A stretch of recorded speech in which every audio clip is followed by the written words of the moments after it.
Hello and welcome back to MTEL today. Today we are back on the old Golf, the GTD. What we're doing today is we are repairing a coolant fitting which is on the side of the head. Point at me, mate. No, you got to point it at me. I'm trying to get all the footage. Yeah, you got to back up. That's it. So today we're fitting a coolant fitting which is mounted on the side of the head. This is the old one that we've taken off, and this is faulty. And basically what's happened is inside it breaks up like that, and the collar comes away, the gasket pops inside, and then it leaks water out all down the side of the cylinder. And that goes, come on a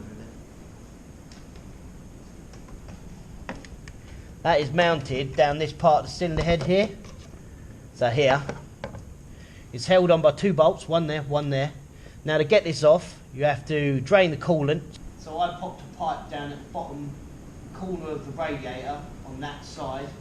Just pop the clip off, pull the pipe off, let all the coolant go. And then I had to strip out the air box, sits here. There's a small Allen key bolt, sits down in there.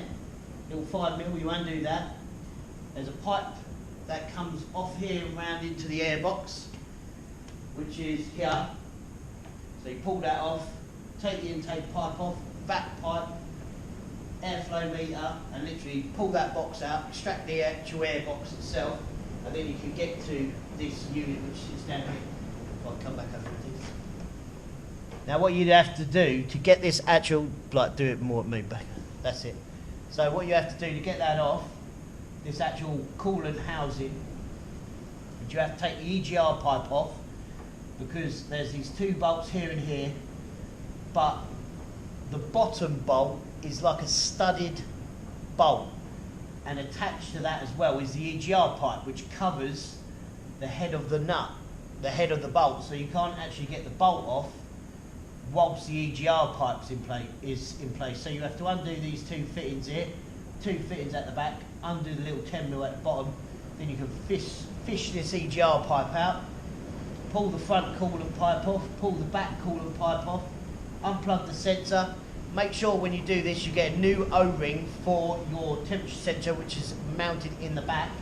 Unplug that, take the two bolts out, then you just pull it off, all done. And then you just clean the head face up, no gasket, sealant or anything, you just use an O-ring that comes with the actual new coolant housing.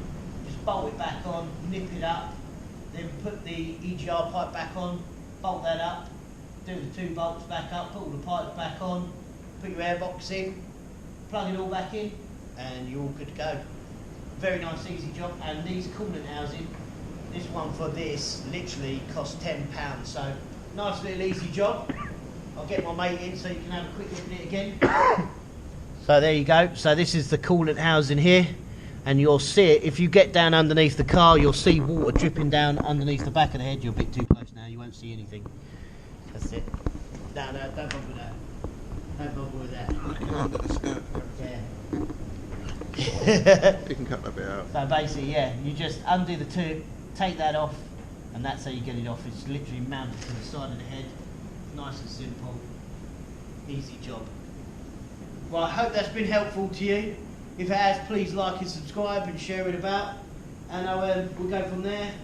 My next job on this car will be the clutch and the dual mass flywheel and the concentric slave, because the concentric slave is leaking. So that's what we're going to be doing next.